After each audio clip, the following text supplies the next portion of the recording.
This is crazy. Based off a brand new report, we have a suggested blockbuster trade involving the Golden State Warriors and the Miami Heat once again. Just months after Jimmy Butler was moved in the middle of last season because of the drama that took place in Miami, once again, we have new reports suggesting a blockbuster trade is coming between the Warriors and the Miami Heat, and specifically star player Bam Adebayo. I'm here to break down all of the new information and how likely this trade is, and really, would Miami even consider this going forward? We'll break down all of that on this episode of Heat Digest, but first, please do remember to stay up to date with everything Miami Heat. Scroll down and click that subscribe button, as nearly 80% of you guys watching this video are not currently subscribed. We do appreciate all the love and support, so thank you guys tremendously for everything. But now let's get to it and break down, is Bam Adebayo really on the move? Is there any remote chance that Bam is going to be traded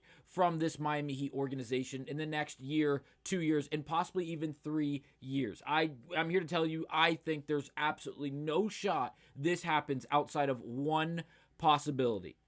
And that is if we continue to see extreme regression from Bam Adebayo this season after what we witnessed last year from Bam Adebayo. So to start, Brett Siegel is who we are citing in this instance, and he wrote this article. He published it on Twitter. I will tag it down below if you'd like to read the entirety of it, like always. But before we actually get into the depths of this article, I would like to say the second he clicked publish on this article, all hell broke loose. You type in Bam Adebayo's name, you type in the Warriors anywhere on Google, Twitter, doesn't matter. Everything is about the speculation surrounding this possible trade idea. So let's get into what Brett actually went on to say. Quote, "We have all heard about Golden State's interest in Giannis Antetokounmpo dating back to before the 2020 pandemic, and that will be a situation the team monitors very closely in Milwaukee. Bam Adebayo is another all-star in the East who would be at the top of the Warriors list of potential trade targets if he were to ever request a trade from the Miami Heat," sources said. And again, that is the end of the quote from Brett that absolutely flipped all of the conversation about Bam Adebayo and this Miami Heat organization on its head in the last 24-ish hours. And really, it's been funny to read and think about because Bam Adebayo's not going anywhere. He is still relatively young. He's now entering the he's entering the last year of his rookie designated contract, where then following this season, he will be then being paid under that new major extension that he signed with Miami just last year in June, which we'll highlight in just a second. But to the stats and why the sense of regression could be problematic for Bam Adebayo going into this season. Well, without Tyler Hero being present for at least the first 8 weeks, or the first 7 weeks, if you will, of this NBA season, Bam Adebayo is going to have to be not the focal point, but he's going to have to be a significant piece in this Miami Heat offense. Because of the way it's built, he may get bailed out a few times if the Miami Heat are able to collect wins in team efforts because of the collection of talent they have on this roster with Norman Powell, Andrew Wiggins now playing a full offseason with Miami and not being brought in halfway through the year in a monster trade, the Jimmy Butler trade that happened earlier last season before the trade deadline. Also, a great collection of young talent in Kel'el Ware, Jaime Jaquez Jr., Pelle Larsson. The list goes on and on and on.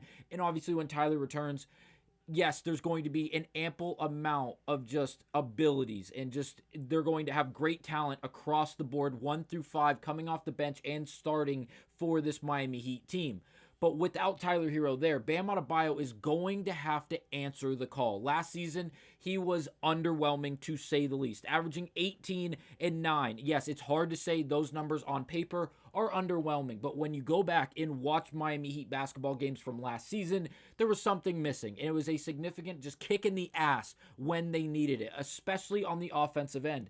Defensively, Bam has been a model of consistency every single year in his career. Obviously, the first 2-3 years, it takes some time to get acclimated and really find a rhythm, getting comfortable as a legitimate big man in the association.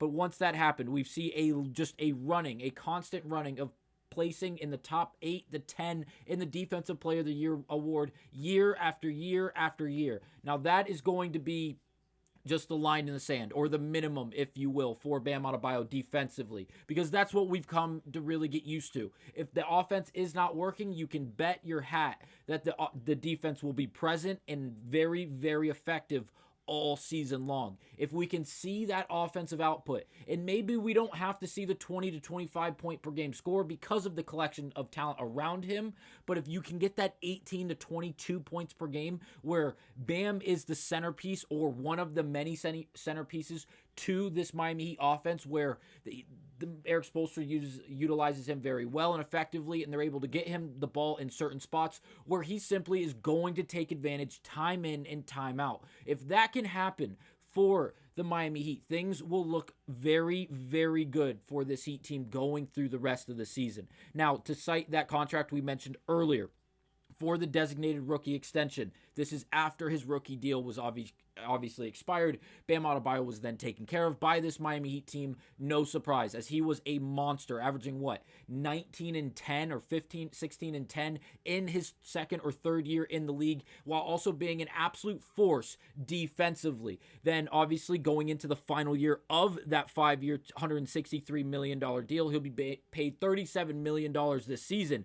But then next season, we start the 3-year, $160.8 million extension that Bam Adebayo signed back in June of last year. When this happened, we brought you guys videos breaking down this contract extension and how I honestly vocalized my opinion in the sense that I think this was early for Bam. Miami did a great job. They got out ahead of it because there was incentives in Bam's contract. If you go out there and you win the Defensive Player of the Year, if you make the NBA All-NBA first team or win the MVP, you are then eligible for a super max contract. Obviously, Bam said, "F it, I'm more than okay with $163 million over a 3-year period before becoming an unrestricted free agent, if not being taken care of again." Again, he does have a player option in that third and final year of this new deal.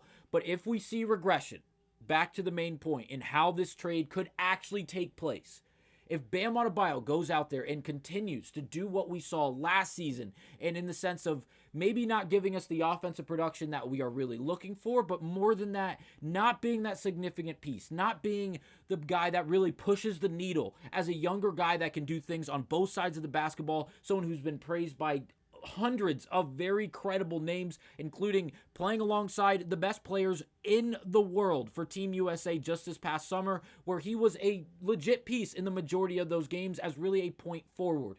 Let's see him take that next step and be the point forward and be the guy for Miami, especially when Tyler Hero is out, to prove his worth. And again, it doesn't have to be the 25 to 30 point per game score with 15 to 18 rebounds and 4 blocks. We're not asking for 2K numbers here.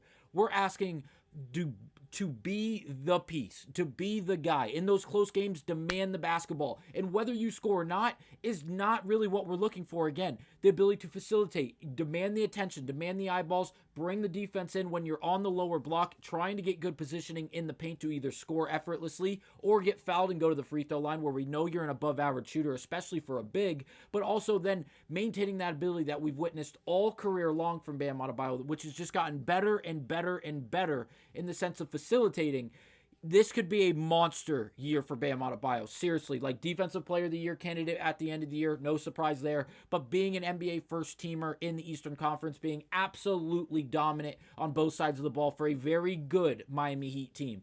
Let me know down below your overall thoughts and opinions about this entire conversation, on whether or not you think there's legitimately a chance this takes place between Miami and the Golden State Warriors, making it the second major blockbuster trade in what we'd assume in the next 2 or 3 years. Thank you guys for watching. I will see you on the next one.